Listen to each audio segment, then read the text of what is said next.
Hello, I'm Sojourner, social worker, travel blogger, and this is Let's Unpack That, a travel education series. Welcome. Now you know we gotta unpack that, right?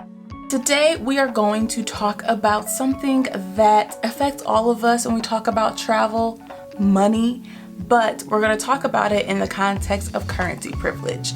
And before I begin, as you heard from my intro, I am a social worker.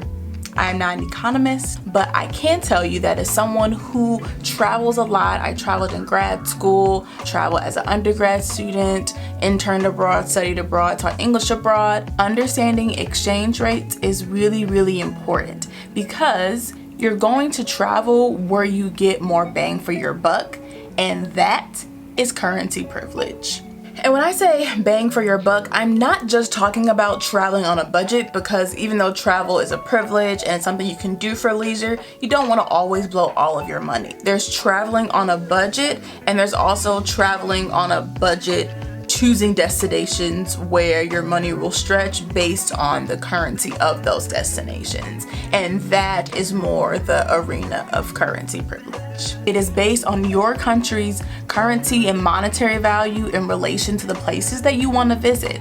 And people from the global north or the west, like the US, Canada, European countries, etc., often have currency that is worth more or is stronger in a lot of destinations compared to those in the global south.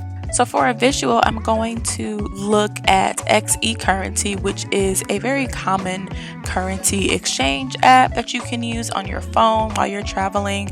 And for example, I'm going to pick the US dollar, which is a country in the global north, and then a country in the global south, like South Africa. I'm going to show you how this is currency privilege. So my US dollar is worth 14.5 South African rand, right? Cool. But then if you were to go and flip it the other way, the money does not work the same. 1 South African rand isn't even 1 US dollar. And this also works for another popular destination like Mexico, where 1 US dollar is almost 21 pesos. But if you flip it, it does not work quite the same if you are someone who has Mexican pesos, which is only 0.04 US dollars, so not even 1 whole dollar. And this goes to show the power dynamics of money and currency privilege. Some examples of currency privilege in travel are 1, being able to get better exchange rates. For example, if I travel to Mexico or Thailand, I'm able to get more for my US dollar because I can make it stretch in those destinations. And therefore, I'm able to get a better exchange rate, meaning I am more inclined to travel to those destinations. Going to a destination and not having to worry if you even need to exchange money is also an example of currency privilege. Or if you look at a lot of the lists, especially if they come from Western or US media of places you can travel to on a budget, a lot of those lists were created with currency privilege in mind, because a lot of them include destinations such as Vietnam, Mexico, Guatemala. A lot of Southeast Asian and Latin American countries normally top the list of where students can travel on a budget, because a lot of the people who are the audience, people like me from the US and other Western nations, are the audience, and that is where our dollars or euros, depending upon where you are, can stretch. And a lot of the currency privilege is from the US dollar being considered the international reserve currency. So because it's used for trading, import, export, all of that, it has more weight than other currencies. And this isn't to shame anybody for traveling on a budget. As I've mentioned, I've traveled a lot on a budget because my US dollar is worth more elsewhere. Currency privilege can be a little more difficult to combat. Like some of these other travel privileges we've covered are often rooted in politics and economics. A lot of it's not really fully ours, unfortunately, to control. However, there are some things that we can control, and that is where we're putting our money when we go on destination, vacation, all the fun stuff. So here are 3 examples. Let's start with those lovely all-inclusive resorts, which are a little more complicated than you may think.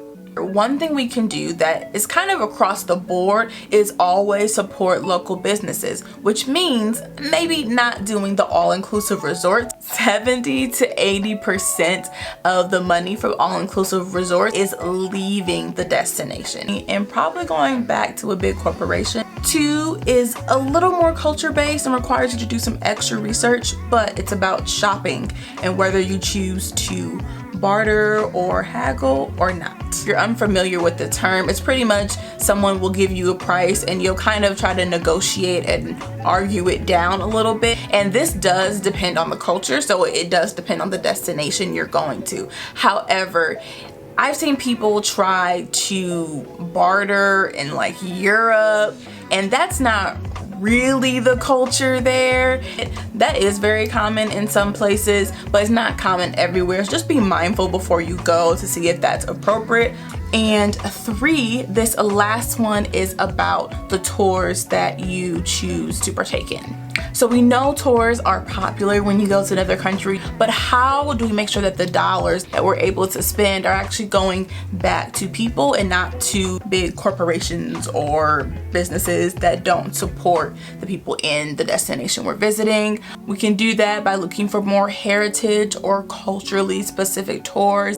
While not a foolproof way to know you're supporting a local business, the people who normally lead tours who are interested in preserving their own culture and history will be the ones who are in charge of these tours and are most likely locals, but again, doing your research. And so here are some examples.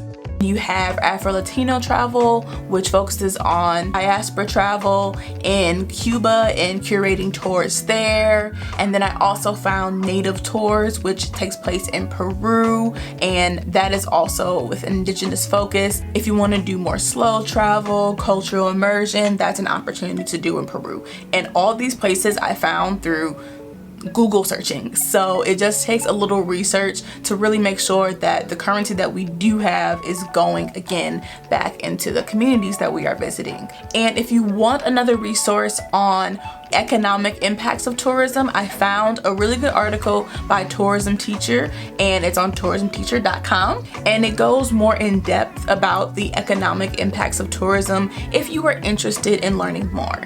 That is all that I have today. Thank you for watching. Let me know which one of these tips you want to take back with you on your future travels that you plan. And I will see you all at my next video. Stay curious. Bye.